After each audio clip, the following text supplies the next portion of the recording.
Por incrível que pareça, o Fundo Monetário Internacional e o Banco Central, o Banco Mundial, estão preocupados com a economia africana. Porque essas duas organizações dizem que as economias africanas estão a buscar empréstimos muito mais a nível interno do que a nível externo.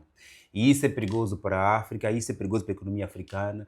O Banco Mundial e o Fundo Monetário Internacional recomendam que a África continue a buscar dívidas lá fora do que internamente, por razões que aqui vamos apresentar. Este vídeo vai ser um bocadinho mais aborrecido, um bocadinho mais chato, porque vou precisar apresentar aqui alguns gráficos. No entanto, quero lhe pedir um pouco de paciência para melhor entendermos a matéria e assim depois poder explicar. Ok?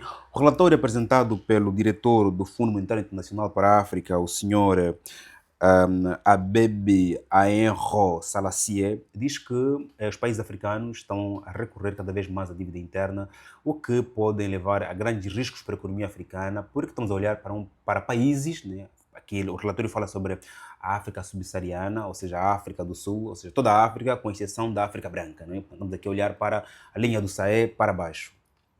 E este risco é iminente porque o Banco Mundial e o Fundo Monetário Internacional dizem que nos países africanos existem muitos problemas económicos, como por exemplo a falta de liquidez, por exemplo a questão de segurança cibernética, a questão da dependência de recursos naturais, recursos minerais. Portanto, esses bancos africanos não têm estoque suficiente para poderem emprestar dinheiro aos governos. Isso é arriscado porque se os bancos não conseguirem receber os pagamentos do governo, os bancos vão à falência e, consecutivamente, toda a economia vai à falência. Portanto, o banco, e também, claro, fala sobre, para além do facto de que as taxas de juros serem muito altas, por causa também da pressão social, o governo não tem dinheiro, busca dinheiro nos bancos, e se o governo não conseguir pagar, há uma pressão aqui do governo querer precisar conseguir dinheiro lá para fora e depois correr o risco de buscar dinheiro com taxas muito mais altas lá para fora. E depois diz também que o mercado doméstico africano é muito frágil, portanto não é aconselhável para os governos africanos buscarem dinheiro dentro da banca, na banca interna. Essa é a recomendação, esse é o conselho, este é o aviso do Banco Central e do Fundo Monetário Internacional. Dizem eles que os melhores emprestadores para a África poderão ser entidades externas, poderá ser o próprio Fundo Monetário Internacional, poderá ser o próprio Banco Mundial, poderá ser a China, a Europa e não só. Mas como eu disse, o vídeo vai ser um bocadinho chato porque vou precisar apresentar aqui alguns gráficos para depois melhor voltarmos aqui nos comentários. De facto, esta recomendação do Banco Mundial e do FMI são legítimas, já saberemos, mas antes vamos aqui olhar para os nossos referidos gráficos. Nós aqui olharmos para o gráfico apresentado pelo Banco Central sobre a dívida externa da África, e a dívida externa da África tem estado a aumentar desde 2022. Okay? Estamos aqui a olhar para valores de 2023, que é 3,4 trilhões de dólares, mas a África já teve dívidas muito mais altas, acima dos 4 trilhões de dólares, e depois desceu, 2020 foi descendo, e 2002 que voltou a aumentar para estes valores. Ou seja, aqui em termos de resumo, a África está ótima em termos de dívida porque estamos a decair, estamos a descer, porque se nós aqui olharmos para, por exemplo, 2000, a dívida externa da África estava em volta dos 4,5 trilhões de dólares e hoje estamos aqui a olhar para 3,4 trilhões de dólares. São dados apresentados pelo Banco Mundial. Depois podes, no seu tempo, poder entrar no site do Banco Mundial, rever com calma aqui os dados.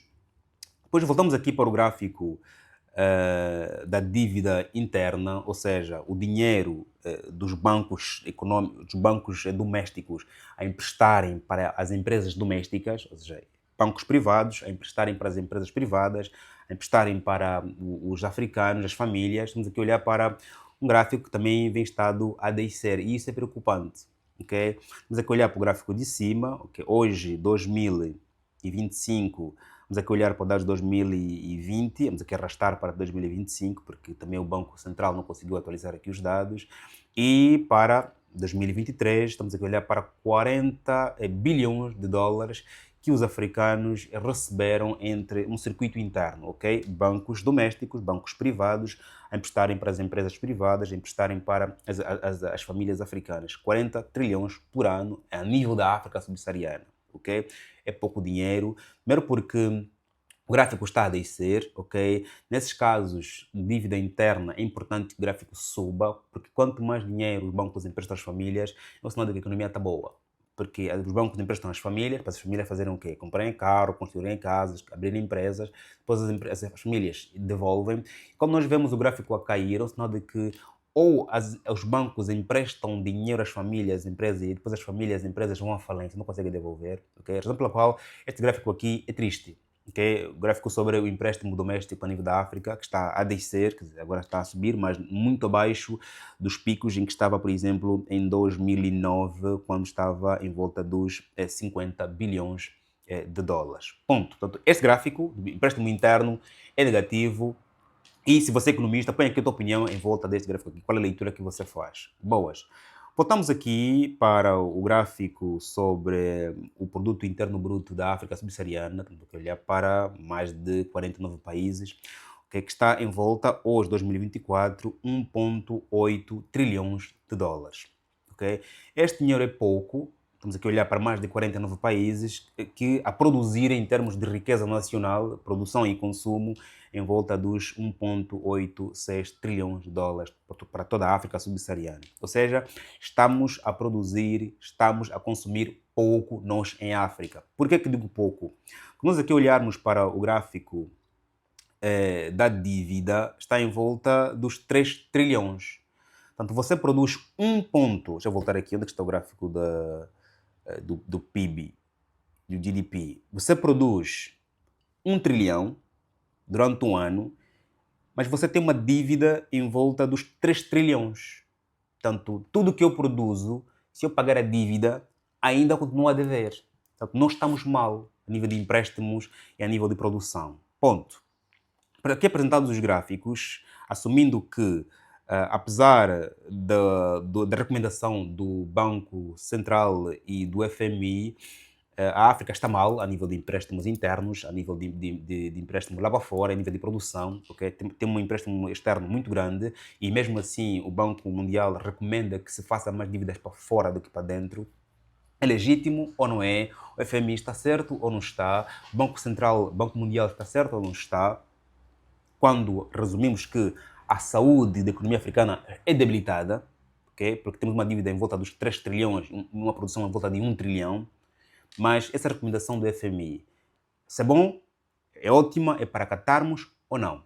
Antes de aqui apresentar a minha justificação, quero lhe lembrar, para você que ainda não fez like, para fazer like neste vídeo, para subscrever, para partilhar, porque o seu like é importante. É a razão pela qual eu volto para cá, sempre que possível, gravar mais vídeos, ok? A minha motivação também advém dos likes, das partilhas, dos comentários, das subscrições, ok? E não só. Também de algumas doações. Aqui tem o botão doar, se quiseres doar $1, $2, agradeço. E também da compra de um outro livro e também de pessoal que vai migrando para acervos comunitários. Portanto, faça alguma coisa. Ou fazes like, ou partilhas, ou comentas com uma dúvida, com um acréscimo, com uma crítica, com um elogio. Ou então vá para a Amazon e delicie-te dos meus livros. Ou faça aqui uma doação. Faça alguma coisa, meu chefe. Ndingo ainda. S'il vous plaît, faça alguma coisa. Ok? Não fica só assim a assistir e depois vais embora. Por favor, pelo menos um like. Faça alguma coisa, ok? Não seja um passivo, seja um ativo. E entre ser passivo e ativo, eu acho que em todo o setor da nossa vida, ser ativo é sempre melhor. Eu estou aqui a pensar em umas coisas que eu não vou dizer aqui em respeito ao pessoal que me assiste, que é heterogéneo.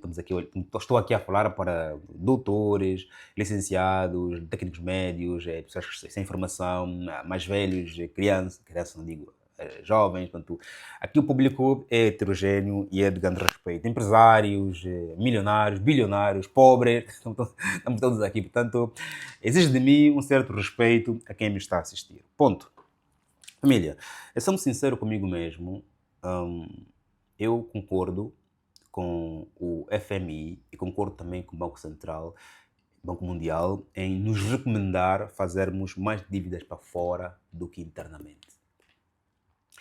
E é uma recomendação legítima, porque nós temos uma economia, até vou falando escrevendo, porque hoje não preparei aqui a coisa. Nós temos uma economia muito frágil, muito débil, e que ela, a economia interna, a economia doméstica, os nossos bancos, nossas empresas, dependem do governo. Nos equilibrarmos, não sei se vocês estão na Comunidade, se vocês estão na Comunidade, há 2 meses eu apresentei uma notícia sobre os bancos domésticos emprestarem mais dinheiro ao governo do que às famílias. Porque o governo estava a emprestar, estamos aqui a falar da dívida pública, né? Os bancos compraram mais dívida pública, mais dívidas do tesouro do que as famílias. E os bancos angolanos, por exemplo, estava a olhar para Angola, emprestaram menos dinheiro às empresas, emprestaram menos dinheiro às famílias e emprestaram mais dinheiro ao governo. Isso é perigoso. Porque se os bancos emprestam dinheiro mais ao governo do que às famílias, o sinal de quê? De que os bancos não confiam nas famílias, de que os bancos não confiam nas empresas. Há uma debilidade enorme. Porque o normal era os bancos confiarem mais nas empresas, mais nas famílias do que no governo. Mas o governo, portanto, está a apresentar taxas de juros mais altas, tem garantia de que vai pagar e os bancos abandonam as empresas, abandonaram as famílias, emprestaram dinheiro ao governo. E os gráficos dos bancos BAE, BFI, nos dizem isso. E falamos dessa matéria aqui na Comunidade, acho que há 1 mês ou 2 meses. Não me lembro se também trouxe aqui para o YouTube, mas sei que falei na Comunidade. E quando estamos a olhar para uma economia onde as empresas, os bancos, dependem do governo, porque é o governo que vai cada vez mais injetando dólar na economia, porque os nossos bens são importados, ok? Até os próprios bancos, a nível de depósito de nossos dados, de high clouds ou então de data centers, até os serviços de manutenção dos próprios bancos é importado.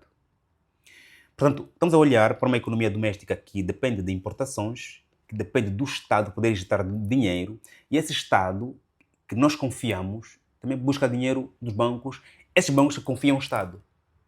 É uma interdependência tão frágil em que se o Estado quebrar, quebramos todos.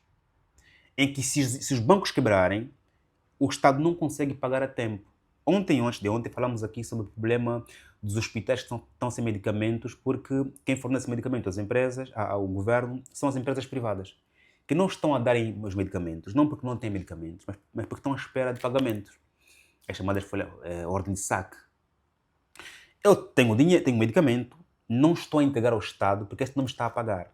Mas esse Estado que está também a depender dos privados para lhe prestarem dinheiro. O FMI está certo. Ou melhor, concordo com o FMI. Portanto, o certo e o errado não sou eu que dito, apenas digo que concordo com o FMI ao recomendar aos bancos, aos governos africanos, para buscarem mais dívida externa do que interna, em prol do bem-estar da própria África. Porque, repito, as economias são frágeis, dependem do Estado a injetar mais dólar, e o Estado é frágil, depende da venda de recursos naturais. Portanto, se eu confio a você, Estado, você veio buscar dinheiro a mim, quando a mim faltar dinheiro, como é que fica isso? E você que paga quando vender petróleo, quando produzir mais petróleo, quando... Penso que é um conselho para levarmos em consideração. A situação é arriscada, é perigosa, para além das recomendações do FMI, do Banco Central, ao dizerem que as taxas de juros são muito altas a nível interno e também há muita pressão. O governo até vive com os dedos cruzados, é melhor eu conseguir vender petróleo, porque senão depois eu não consigo pagar o banco, depois o banco não consegue pagar salário, não consegue pagar... Depois o banco não consegue pagar os juros aos seus outros clientes, ok? E depois vamos olhar para uma economia doméstica informal, é muito informal. Portanto, há pouco dinheiro a vir da economia, não é? Sem contarmos com os problemas dos sacos rasgados, onde entra dinheiro de imposto, o dinheiro sai e cai, porque há um senhor que decidiu que o dinheiro de imposto agora é para ele, é para o grupo dele. Né? Então, pegam o dinheiro de imposto e levam para onde foram. Então, aqui a falar dos processos que estão a acontecer nos países como Angola em particular, onde o dinheiro de imposto, inclusive, não foi poupado. Entanto, não sei qual é a sua opinião em volta dessa matéria, se você acha que o FMI e o Banco Central estão errados, se acha que é importante, é melhor continuarmos a fazer dívida internamente, okay? Qual é a sua opinião? Põe aqui em comentários, põe também aqui a sua dúvida, que eu tenho muito gosto em poder, claramente, debater contigo esse tema. Ou a gente pode levar também para a Comunidade, porque lá ele irá continuar a discutir essa matéria aqui. Estamos juntos e até já.